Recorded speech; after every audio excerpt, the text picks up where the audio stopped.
江盛荣，大家好，我去台南读书，也没有机会讲客家话，我就想家的时候想用客语创作，可是客语又忘光了，我就每个礼拜跟我阿婆打电话聊天，把客家话找回来。也差不多台南站，下车时间常听到有随身的东西。我是江盛荣，来自苗栗。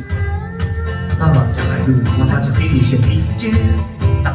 我很谢谢你拥有这样好珍贵的语言，还有长辈可以去询问，然后把它找回来。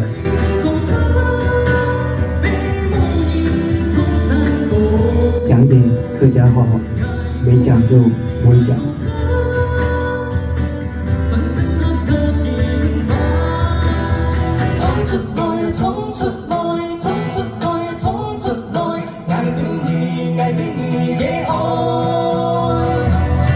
最后一首歌曲呢，叫做《一路 Q 哈》，一路 Q 哈就是一路一起，一路陪伴着彼此继续往前走。